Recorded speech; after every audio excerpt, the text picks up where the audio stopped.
बेकायदेशीर खण व्यवसायासंदर्भात न्यायमूर्ती शाह आयोगाच्या अहवालाची दखल घेऊन SIT नोंद केल्लो गुन्यांव आता उच्च न्यायालयान रद्द केला. प्रकरण अशें न्यायमूर्ती शाह आयोगाच्या अहवाला उपरांत CID क्रायम ब्रांचेन 12 ऑगस्ट 2013 साळगांवकर आणि हेर मायनिंग कंपनी आड FIR दाखल केलो.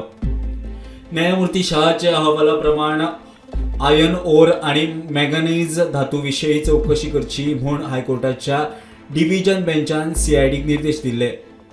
22 मार्च 2013 डिव्हिजन बेंचान दिल्ल्या ऑर्दीक 30 एप्रिल 2013 सुप्रीम कोर्टान स्थगिती दिल्ली. मजगती क्रायम ब्रांचीन 2013 FIR दाखल केल्लो जो सुप्रीम कोर्टाच्या स्थगिती ऑर्डीच्या विरोधात आशिल्लो. 17 जानेवारी 2023 सुप्रीम कोर्टान हायकोर्टाच्या डिव्हिजन बेंचान दिल्ली मूळ ऑर्डर रद्द केल्ली. प्रतिवाद्यांचे म्हणणे आयकच्या पयलीं निर्देश दिवंक कायद्याक धरूंक जायना म्हूण सुप्रीम कोर्टाचें रुलींग.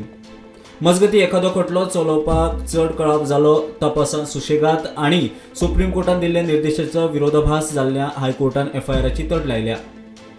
FIR रद्द जाल्ल्यान साळगांवकर मायनिंग इंडस्ट्रीकूय व्हडलो दिलासो मेळटलो. कंपनीचेर 2002च्या prevention of money laundering act PMLA खाला ईडीन सुरू केल्ली संबंदीत चौकशी चालू आशिल्ली. ईडीचो हो खटलो पूर्णपणान 2013च्या FIRच्या अस्तित्वाचेर अवलंबून आशिल्लो.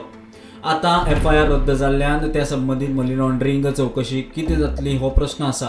हायकोर्टाचो आदेश क्रायम ब्रांच आणि SIT मायनिंगा कडेन नोंद केल्ल्या अशाच स्वरूपाच्या FIRात हेर आरोपी आनी संस्थांकूय दिलासो दिवपाचो आधार थारूंक शकता.